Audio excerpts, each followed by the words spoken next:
mapagpalang araw po ng Sabado sa inyo po, mga kaibigan at pinipigil po namin mga kaibigan.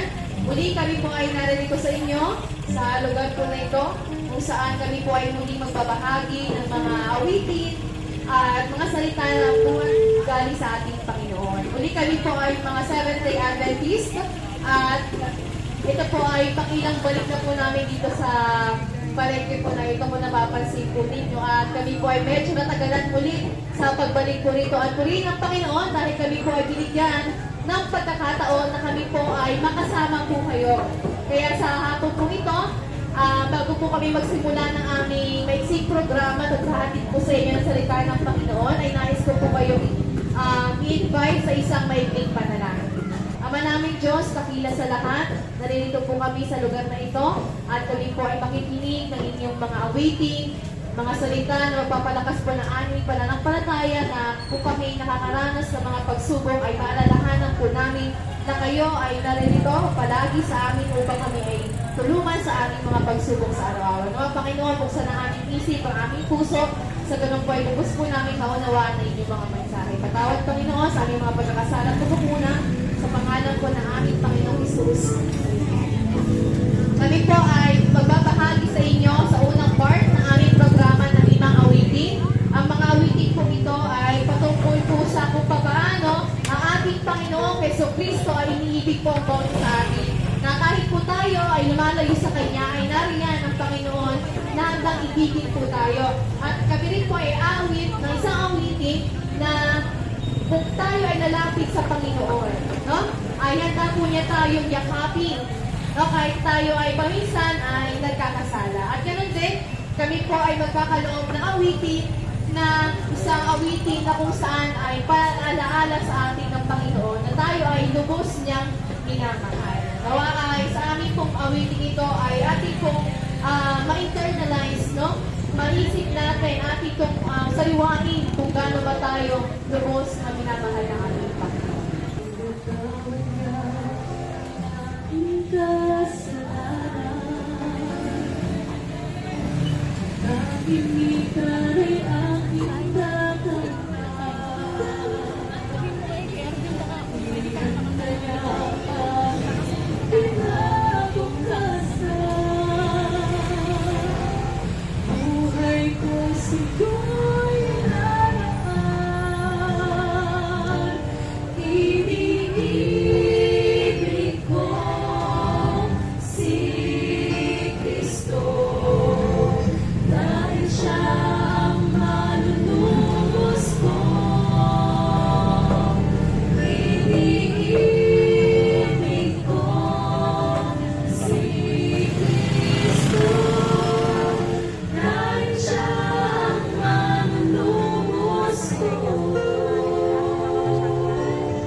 Taking them into His arms.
sa mundo ito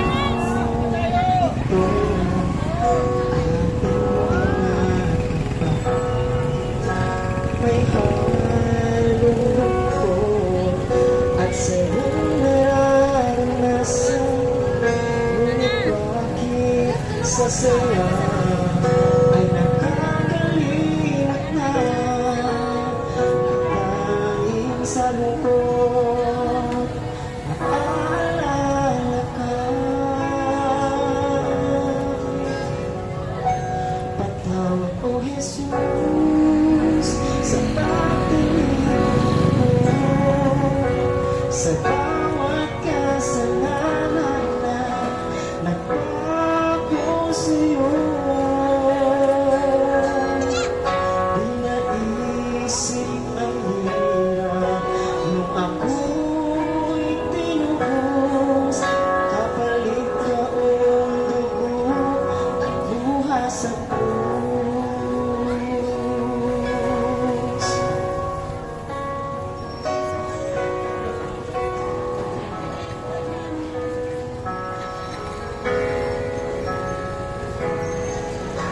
Sa bagong umaga, aking hanap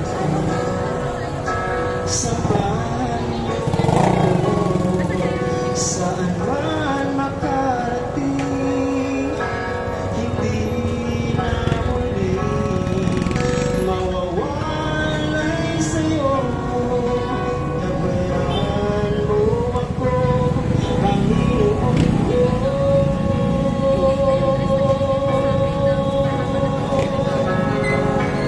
Napawag ko, Jesus, sa pagdating mo, sa bawat kasalanan na nagpako sa'yo. Di naisip ang hirap nung ako'y tinubos, kapalit noon ko at luha sa krus. Patawad mo, Jesus, sa pagtalikod ko, sa bawat kasalanan na nagbago sa'yo. Di naisip ang hirap nung ako'y tinubos, kapalit yaong dugo ang luha sa krus. Kapalit yaong dugo ang luha sa krus.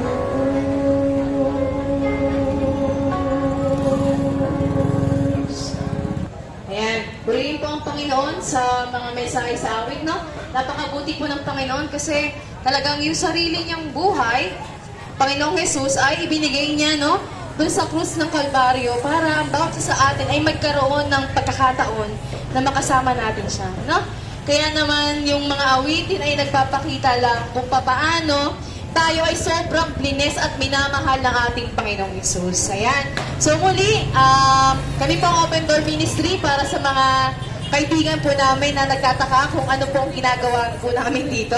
Sa mga bagong dating, kami po ang Open Door Ministry in behalf ng Seventh-day Adventist. Kami po ay naririto upang mag-share na gospel ng ating Panginoong Jesus sa pamamagitan po ng mga awitin at ilang maikling mensahe galing po sa ating Biblia. At ganoon din po, hindi po kami humihingi ng kahit ano, no? Amin po hinihiling lang sa inyo ay onting panahon ninyo upang kami po ay papakinggan at marinig po ninyo yung gusto po namin i-share sa bawat isa sa inyo. So ngayon po, tayo po ay dadako naman sa isang mensahe, no, na ibibigay sa atin na isa naming mga kasama na galing po sa Bible, syempre. So mag-share po kami ng gospel sa inyo sa isang maikling panahon. So tatawagin ko na po si Brother Jay para sa kanya po maikling mensahe.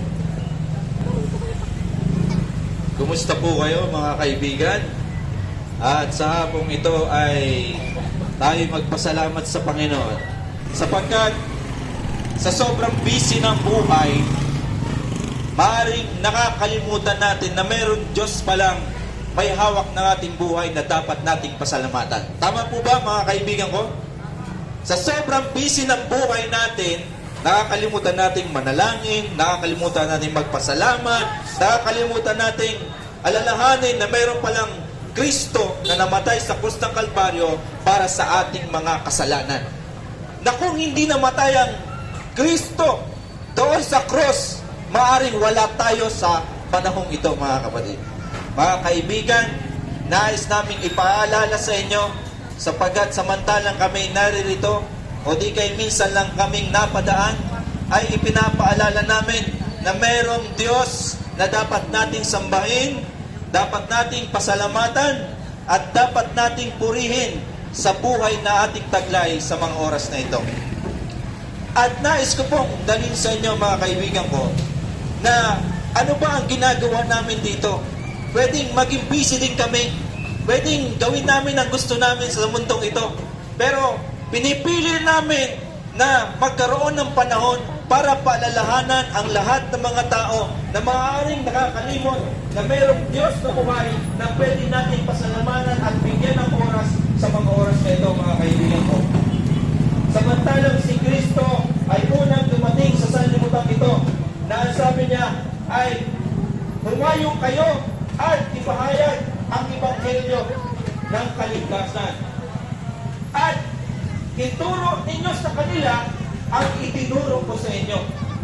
Ngayon, mga kaibigan ko, ang panahon na aming ginugugol sa pagkakataong ito ay aming ginagawa para ipahayag sa inyo ang itinuro ng ating Panginoon. Samantalang, ang sabi ng Biblia, si Kristo ay muling babalik sa sanlibutan ito, ay makakasumpong kaya siya ng pananampalataya samantalang siya'y babalik sa ikalawa. Hindi ko alam. At tanging kayo lamang ang makasasagot kung kayo ba ay talagang tunay naniniwala sa Diyos, tunay nananampalataya at naniniwala siya'y muling babalik sa sanlibutan ito. At ang pagsasamantalang si Kristo at naghihintay tayo sa kanyang ikalawang pagbabalik, ay ginagawa namin ang mga bagay na ito upang ang bawat isa sa atin sa lubog sa kanyang pagdating ay makasumpong ng pananampalataya, mga kaibigan, at hindi mapahamak sa huling panahon. At samantalang tayo'y busy, samantalang tayo'y ginagawa ang dapat natin gawin sa sanlibutan ito, at tayo'y napapagod, ang sabi ng Panginoon, hali kayo, kayong nabibigat ang lungha, at kayo aking pagpapahingahin. No? Pasanin nyo ang aking pumatok, samantalang ito'y hindi mabigat.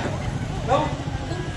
Ito'y nasasaad sa Matthew chapter 11 verse 28. Yung kapahingahan na sinasabi ng Diyos sa Biblia, hindi lamang ito tumutukoy sa pisikal na pahinga, kundi ito'y nagdudulot sa atin ng payapang isip at panatag na damdamin, payapang puso, na sa kabila ng ating pagdadaan ng mga pagsubok sa buhay, meron tayong inaasam na pag-asa na merong tumutulong sa atin. Hindi natin nakikita ang Panginoong Jesus na siyang napako sa krus ng Kalbaryo.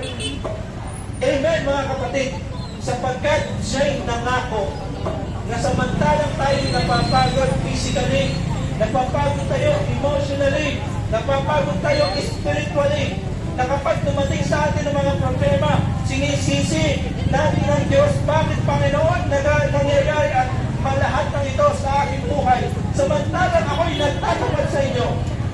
Ay how much more pa kung ikaw ay hindi nagtatapat sa Panginoon. Di ba? Ngunit nangako ang Diyos na merong kapahingang ibinibigay siya sa bawat isa sa atin. Walang pinipili ang Diyos. Hindi kami nagsasalita dito na iniisip namin kami mas matuwid kesa sa inyo. Lahat tayo ay makasalanan sa harapan ng ating Panginoon. Ganun pa man, ang Panginoon ay nangako ng isang kapayapaan, isang kapahingahan, na sa kabila ng ating kapaguran, mararanasan natin ang payapang isip at panatag na damdamin, samantalang tayo hinahanap natin ang pagkalinga ng ating Panginoon.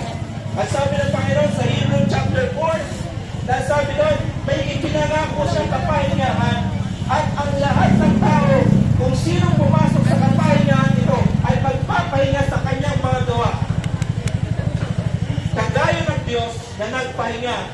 ng ikapitong araw, mga kapatid ko.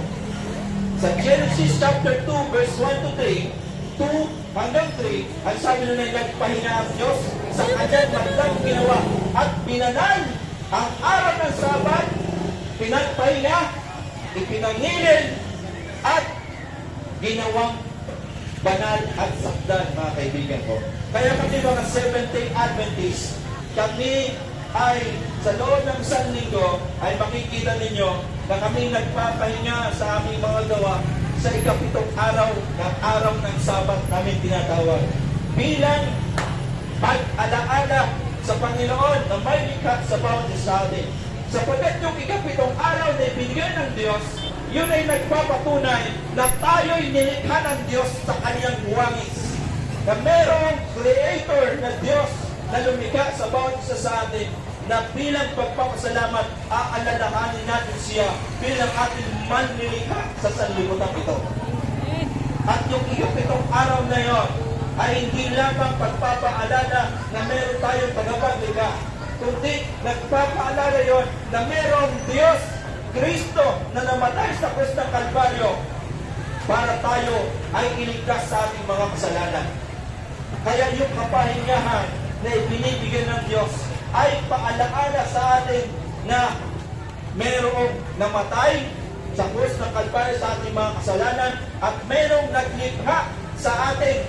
Kaya tayo'y nakakagalaw, kaya tayo'y nakakahinga, kaya tayo'y nakakakain, kaya nagagawa natin ang lahat ng bagay ay merong Diyos na lumikha, lumalang sa bawat isa sa atin upang magawa natin ang mga bagay na ito. At sa ikalawa, siya'y babalik upang kunin ang nagtatapat sa Kanya.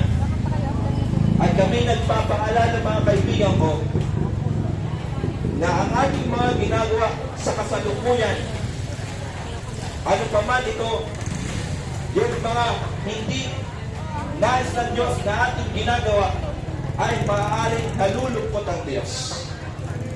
At gusto niya na tayo magpahinga sa mga kasalanan ito. Ngayon, paano tayo magpapahinga? Paano natin matutuklasan, makikita ang kapahingahan ito? Isa lang, mga kaibigan ko, isa lang ang nais ng Diyos. Hanapin natin ang Panginoon samantalang siya'y malapit. Hanapin ang Panginoon. Saan siya makikita? Makikita ang Panginoon samantalang tayo'y magbibigay ng panahon sa pag-aaral ng kanyang mga salita. Sa pag-aaral ng salita ng ating Panginoon. At kung kayo ay nagnanais na maghanap ng katotohanan at kayo, mga kaibigan ko, ay ang banal na Espiritu ay gumawa sa inyo. Huwag po kayong mahihiyang lumapit sa amin. Huwag kayong mahihiyang magtanong. Huwag kayong mahihiyang humingi ng panalangin sapagkat alam po namin sa pamamagitan ng paglapit sa Panginoon, sa pamamagitan ng pananalangin at pag-aaral ng salita ng Panginoon, ay matatagpuan natin ang ating Panginoon, mga kaibigan ko. Samantalang malapit ang Panginoon, hanapin natin siya. Samantalang siya'y nangungusap sa atin, samantalang ang Panginoon ay pumupulong sa bawat tenga natin, samantalang ang Panginoon ay hindi lumalayo sa atin, samantalang pinapaalalahanan tayo ng Panginoon sa oras-oras, minuminuto ng ating buhay. Hanapin natin ang Panginoon. Pakinggan natin ang Panginoon. At ang salita ng Panginoon ay merong kapangyarihang paguhin ng ating puso, ang ating mga pagkatao. At kung magkagayon, mga kaibigan ko, sama-sama tayong sasalubong sa Panginoon na merong pananampalataya sa Kanya. Nasasabihin natin, dahil ito ang aming tagapagligtas na matagal na namin hinihintay. At sa pagkakataon ito, kaibigan ko, maaaring iniisip natin na ano ang aking gagawin. Ganito na lang ba ang buhay ko? Maaaring wala lang sa iyo ang mga salitang ito. Subalit naniniwala kami na ang banal na Espiritu ay gumagawa sa bawat isa sa atin. kundi ang Diyos na makapangyarihan sa lahat. Salamat sa Panginoon sa panahon ito. Na samantalang tayo'y ginagawa ang bawat gawa na ating ginagawa, siya'y nagpapaalala sa atin na sa mga darating na panahon, tayo naman ay maghahanap sa Panginoon. Ngunit, nakakalungkot isipin na sa mga huling panahon, samantalang gusto mo nang hanapin ang Panginoon, ngunit hindi na siya matagpuan. Dahil sa mga pagkakataong ito, kung kayo'y nangungusap sa inyo ang banal na Espiritu ng ating Panginoon, huwag po kayong magkatubiling pakinggan at papasukin sa inyong puso at isipan ang presensya ng ating Panginoon. Sa hapong ito, aking pong pinasasalamatan ng Panginoon sapagkat ang mabuting balita ay naipahayag sa lugar na ito. Purihin ang Panginoon sa hapong ito.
my fault.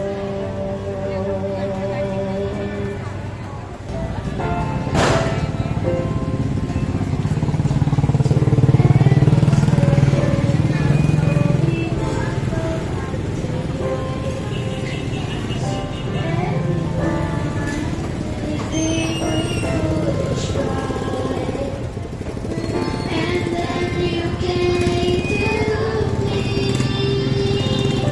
telling me that I'm a child of your love, giving me love, peace, joy and understanding.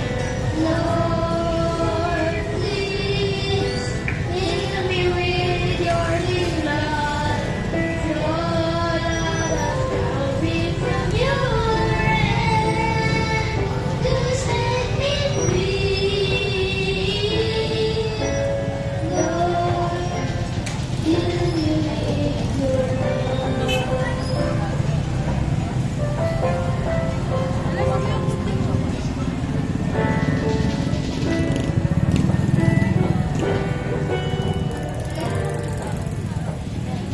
After day you let me live in your love, and night after night in your arms I'll abide.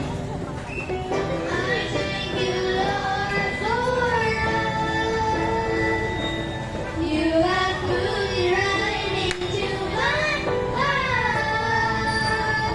Give me love, peace, joy and understanding. Lord, please fill me with your healing blood. Lord, out of Calvary from your hand to set me free. Lord, fill me with your love. Lord, please fill me with your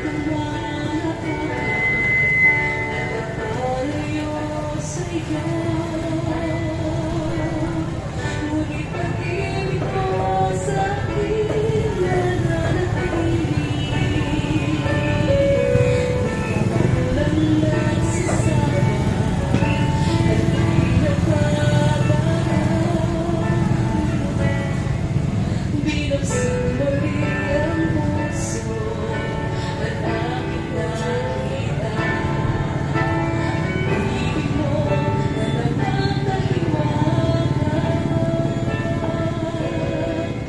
Kaya narito ako mapapabalik sa'yo. Libukhang alala, gabi na nagbabago.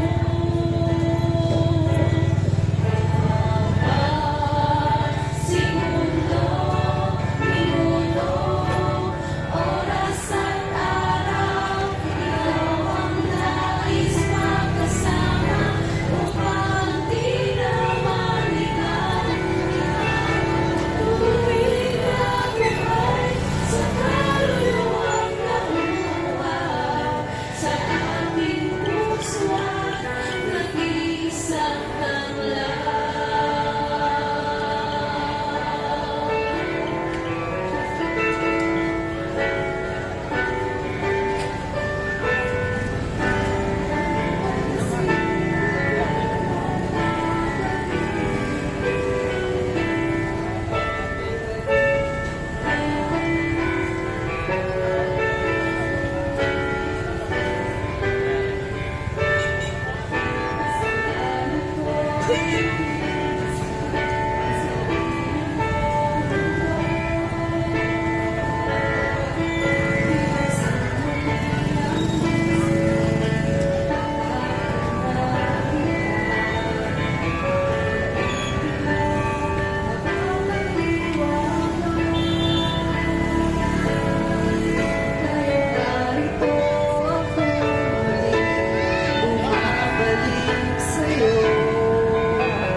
So purihin po ang Panginoon sa mga mensahe ng awit, namin po inawit no, tunay na kapag tayo po ay meron mga pinagdadaanan na mga pagsubok sa buhay na minsan pinag-question natin ang Panginoon, bakit nangyayari to sa akin, Lord? No?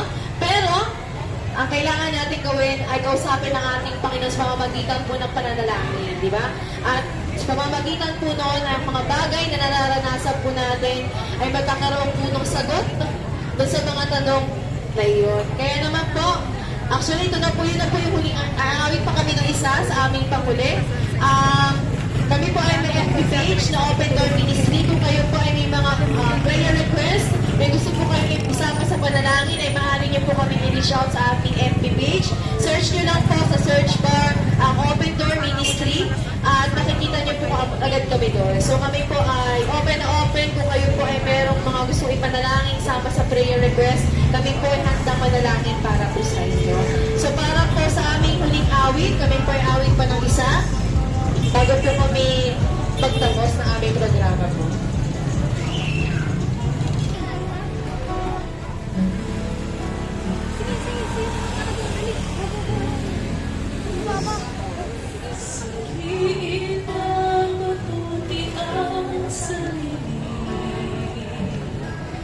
Kung ano ang iyong naging damdamin, nais mo ba ng buhay na walang hanggan? Ang buhay mo'y sa Diyos mo nilaan. Walang ibang pagbukas pa. Kalooban niya ngayon'y gawin mo na. Matuloy na lumipas ang araw at oras. Makakabutan ka, hindi handa. Ang pangarap na kaligtasan, sa Diyos mo lang ito makakamtan. Bakit di mo subukan siya'y paglingkuran? Ang buhay mo'y sa Diyos mo ilaan. Walang ibang pabukas pa. Kalooban niya ngayon'y gawin mo na. Matuloy na lumilipas ang araw at oras. Makaabutan ka, hindi handa. Huwag nang ipagpabukas pa. Kalooban niya ngayon'y gawin mo na. Patuloy na lumilipas ang araw at oras. Makaabutan ka, hindi handa. Makaabutan ka, hindi handa.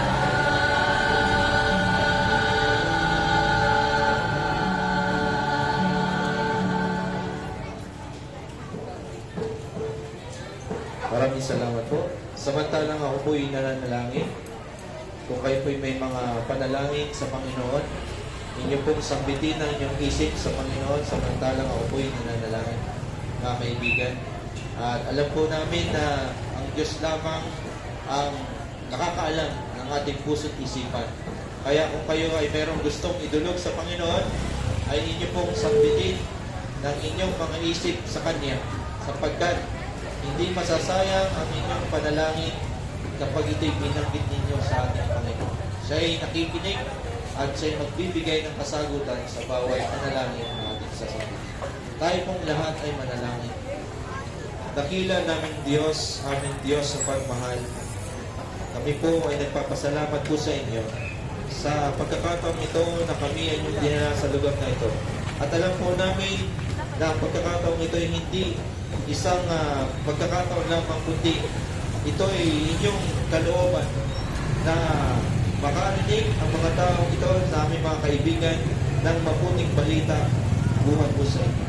Amin pong pinapanalangin, Panginoon, ang bawat isa na nandito na merong mga panalangin, merong mga hinaing po sa inyo.